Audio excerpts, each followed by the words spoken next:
한반도 주변에 잠수함이 50척이 배치가 됐다고 합니다.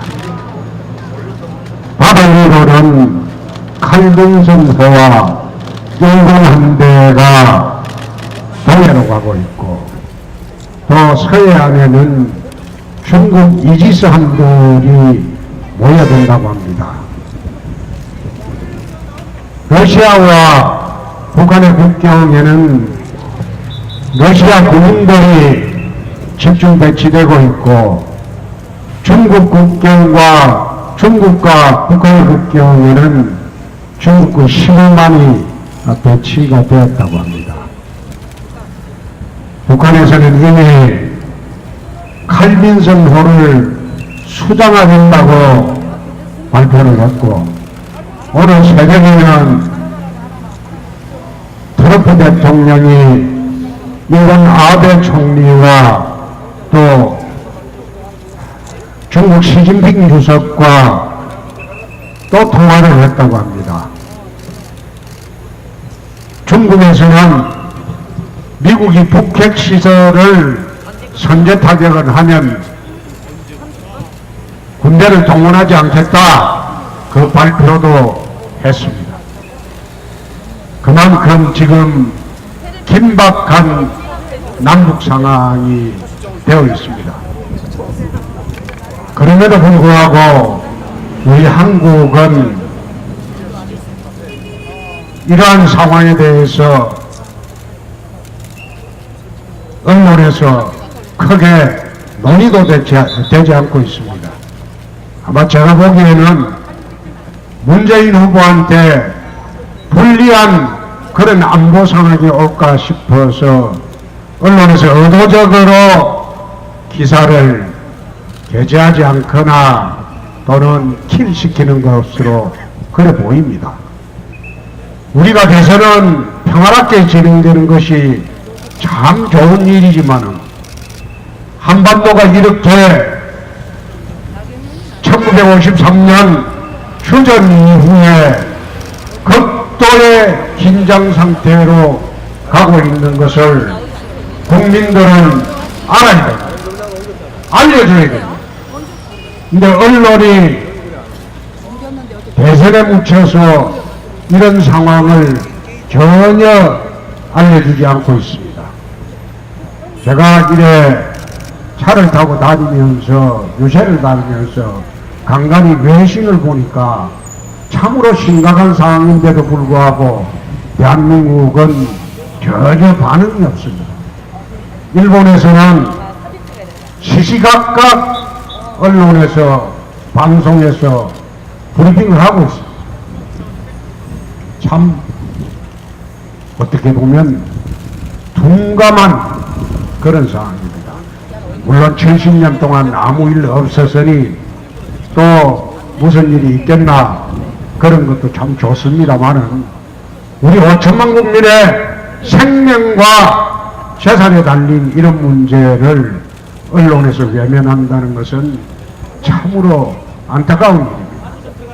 아마 문재인 후보한테 줄선 언론들이 의도적으로 이런 것을 외면하지 않나, 그런 생각을 합니다. 한반도가 위기 상황입니다. 북미가 극도의 대치를 하고 있는 그런 상황입니다. 4월 25일이 아마 북한군 창건일인가 그럴 겁니다. 그를 전후해서 만약 새로운 도발이 이루어진다면 아마 트럼프가 그냥 있지 않을 겁니다. 그래서 참으로 우려되는 상황이 올 수 있기 때문에 우리가 만반의 준비를 해야 될 것으로 봅니다. 정부가 좀 더 우리나라가 만약의 태세에 어떤 대비를 할 것인지 준비를 해야 할 것으로 합니다. 정부의 만만한 태세를 갖춰줄 것을 촉구합니다. 그만큼 나라가 위중합니다. 안보 위기입니다. 이 안보 위기 속에서 집중하게 대선을 치르고 있습니다. 그만 찍으세요.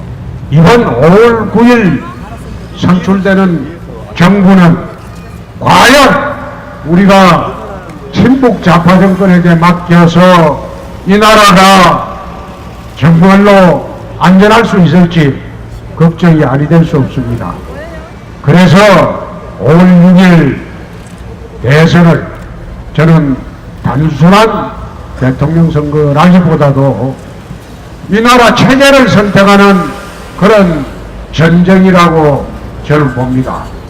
그래서 과연 지금의 흐름대로 좌파 강풍 시대에 좌파가 집권하는 것이 이 나라 5천만 국민들의 생명과 안전을 지킬 수 있을 그런 정부가 될런지, 그렇지 않으면 보수 우파 정권이 들어서서 기존의 안보 정당 체제로, 안보 대한민국 체제로 갈는지, 그것은 여러분의 선택에 달렸다고 봅니다.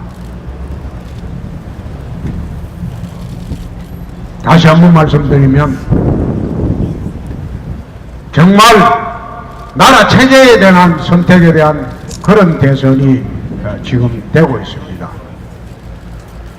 친북 좌파 정권을 선택을 국민들이 한다면 그 도리 없죠.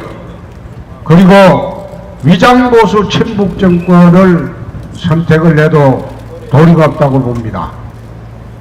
그러나 이 나라 5천만 국민들의 생명과 재산을 지키는 대통령은 안보관이 투철하고 국가관이 투철하고 강단과 결기가 있어야 된다고 저는 생각합니다.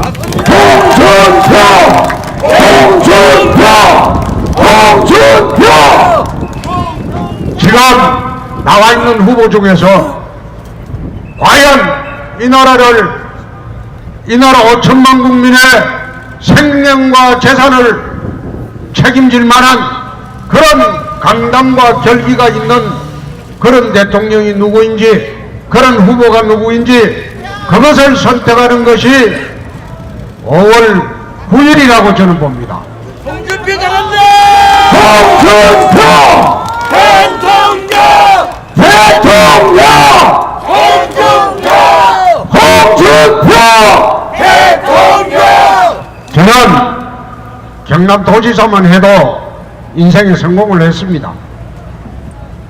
검사 11년 했고, 국회의원 4번 했고, 원내대표 당대표 했고, 고향가서 경남도지사 2번을 했습니다. 저 인생에 성공했습니다. 그런데 왜 경남도지사를 그만두고 대통령이 나왔겠습니까? 이 나라가 좌파 정권이 들어서면 정말 미국의 트럼프, 중국의 시진핑, 일본의 아베, 러시아의 푸틴, 이런 스트롱맨들과 싸워서 이길 수 있겠습니까? 저는 그것이 걱정이 됩니다. 스트롱맨 그분들은 거부 보수주의자들입니다. 국수주의자들입니다. 그런 국수주의자들을, 그분들을 상대를 하려면 유약한 좌파 정부가 탄생해서 어떻게 이렇게 사강 속에서 대한민국이 생존을 할 수 있겠는가? 저는 그게 의문스러웠습니다. 제가 대통령이 안 돼도 좋습니다. 그렇지만은 나라가 그런 모습으로 가는 것은 이 나라 5천만 국민의 생명과 재산이 문제가 된다, 그런 판단이 들어서 내 대통령이 한번 나와보겠다, 그렇게 했습니다. 홍준표 대통령! 홍준표 대통령! 스트롱맨이라고 하면 독재자로 번역하는 사람도 있는데 독재자가 아니고 강인한 대통령이라는 그런 뜻입니다. 우리나라가 역대 대통령을 쭉 거치면서 북한 김정일이한테 10년간 70억 불을 바친 DJ 노무현을 거쳤습니다. 그 70억 불이 북에 바친 70억 불이 핵이 돼서 지금 돌아오고 있습니다. 우리가 김정은 정권의 핵 공갈을 당하고 있는 것도 지난 좌파정권 10년 동안 북에 바친 70억 불 때문입니다. 핵을 하나 만드는데 드는 돈이 1억에서 3억 달러 듭니다. 핵을 하나 만드는데 걸리는 시간이 3년에서 5년 걸립니다. 북한이 핵 실험을 처음 시작한 게 노무현 정부 말기입니다. DJ 정부부터 노무현 정부까지 갖다 퍼준 돈이 8조 4천억 정도 됩니다. 70억 불이 넘습니다. 그 돈으로 핵을 만들었습니다. 그리고 그때부터 이명박 정부에 이르기까지 핵실험을 4번을 더 했습니다. 5번을 했습니다. 이제 북한의 핵기술은 미국 동부 해안에도 다다를 정도로 대륙간 탄도탄 기술이 개발이 됐습니다. 그렇게 되니까 트럼프가 이제 자기 나라를 직접 타격할 수 있는 핵기술을 개발을 했다고 보고 이제는 북핵 개발을 더 이상 좌시하지 않겠다. 북핵 시설을 선제 타격해서 없애겠다는 거예요. 미국이 이라크 핵시설 파괴한 적이 있습니다. 이스라엘이 야간 공습으로 이란 핵시설 파괴한 적이 있습니다. 똑같은 방법으로 북한의 핵시설을 파괴하겠다는 겁니다. 물론 이 정부가 한미동맹을 굳건히 하고 미국과 군사동맹이 튼튼한 정부가 들어온다면 미국과 협력해서 어떤 식으로든 평화적으로 북핵을 제거하는 방법이 있을지도 모릅니다. 그러나 한미동맹을 부정하고 전시작전급 환수를 하려고 시도를 하고 한미 상호방위조약을 깨려고 하고 그런 좌파 정부가 들어오면 이 나라 안보는 저는 없다고 생각합니다. 좌파 정권에서 또 좌파들이 그런 이야기를 합니다. 자주국방을 하자. 세계에서 지금 자주국방을 하는 나라는 미국과 중국과 러시아밖에 없습니다. 유럽의 모든 선진국들이 미국과 나토를 해서 공동방위조약을 다 맺어놨습니다. 세계에서 지금 자주국방하는 나라는 딱 3나라밖에 없습니다. 그 외에는 자주국방을 할 수가 없습니다. 한미동맹을 맺거나 중국과 동맹을 맺거나 그런 식으로 동맹을 맺지 않고는 자주국방을 할 수가 없습니다. 그럼에도 불구하고 북한의 주장대로 미군 철수하고 우리끼리 통일하자는 그런 정권이 들어온다면 대한민국이 온전하겠습니까? 저는 그런 것이 걱정이 되는 겁니다. 대한민국 대통령은 강단과 결기를 가지고 적어도 북한의 김정은이를 제압을 할 수 있는 그런 배심이 있어야 됩니다. 홍준표 대통령! 홍준표 대통령! 이렇게 제가 구리 시민들 모이신데 와서 이야기해 본들 사실상 언론에서 요즘 취급도 안 해주고 언론에 나지도 않습니다. 맞습니다! 요즘 언론도 기울어져 있습니다. 여론조사도 기울어져 있습니다. 맞습니다. 우리 자체 여론조사하고는 판이한 여론조사가 지금 언론에 나오고 있습니다. 홍준표가 3월 18일 날 대구 서문시당에서 출마 선언을 할 때 지지율이 8%였습니다. 근데 요즘 신문 보십시오. 한 달이 지나도 지금도 8%입니다. 자기들 마음대로 그런 식으로 하고 있습니다. 우리 그거 안 믿습니다. 빅데이터 상에서는 지금 홍준표가 압도적으로 1등입니다. 맞습니다. 홍준표 대통령! 홍준표 대통령! 당장 어제 TV 토론할 때 구글에 검색한 것을 한번 보십시오. 홍준표가 다른 후보보다 관심도가 2배 이상 높습니다. 잘했습니다. 그런데 우리 언론 타다기는 이제는 너무 늦었고, 또 언론이 아마 선거 끝날 때까지 그 분위기를 이어갈 것으로 저는 봅니다. 그렇지만은 미국의 트럼프 대통령이 힐러리와 붙을 때 미국 언론의 97%가 트럼프를 반대했습니다. 힐러리가 된다고 했습니다. 심지어 당일 MIT 같은 세계 최고의 언론은 힐러리 당선 확률을 94%라고 했습니다. 깨보니까 트럼프가 이겼습니다. 트럼프는 유일하게 트위터 하나로 모든 언론을 제압을 했습니다. 그래서 대통령이 됐습니다. 저는 홍준표 페이스북 하나로 아침마다 메시지를 보냅니다. 그리고 그거 하나로 지금 선거를 하고 있습니다. 저 위축되거나 기죽지 않습니다.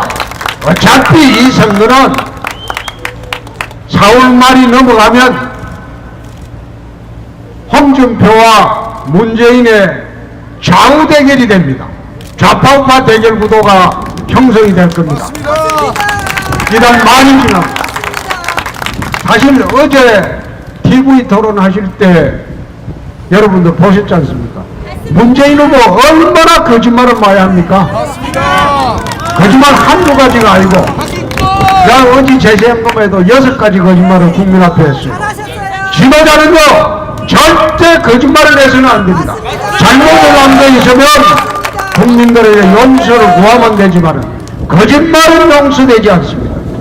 두 번째, 어제 안철수 후보 그 토론하는 거 보셨겠지만은 그게 초등학생 반장 선거할 때 쓰는 토론이지 그게 어떻게 대통령 후보 토론입니까?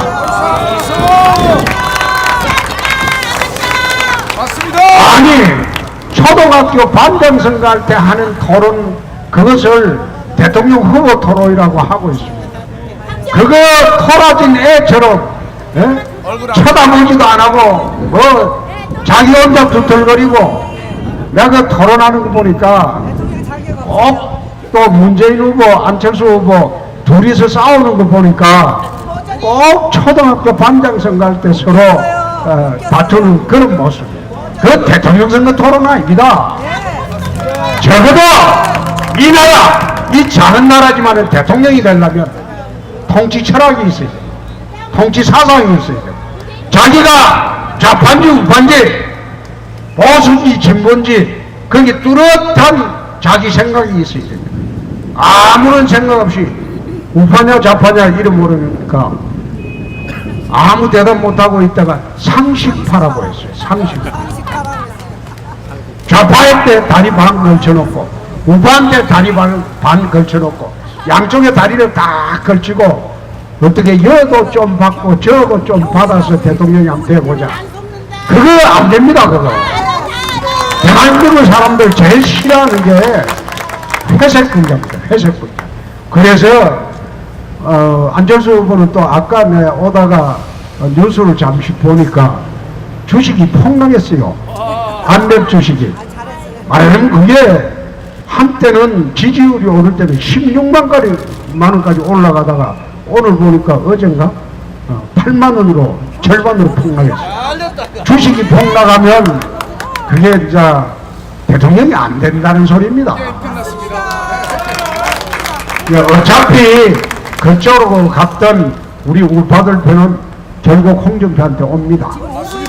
홍준표 대통령! 홍준표 대통령! 오늘 그날 이 나라 지키는 대통령 선거입니다. 이 나라 체제를 선택하는 대통령 선거입니다. 친북 좌파 정권을 선택한다면 1, 3번을 찍으면 됩니다.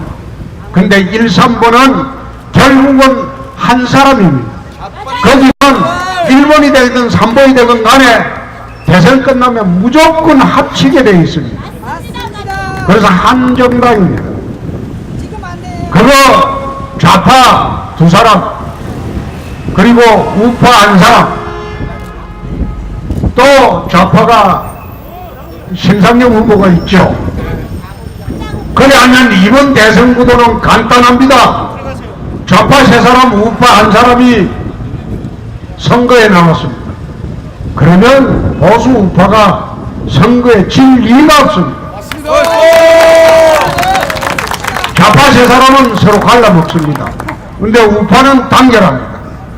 그렇게 되면 3대1 이 선거에서 우리 지면 한강물에 들어가야 돼요.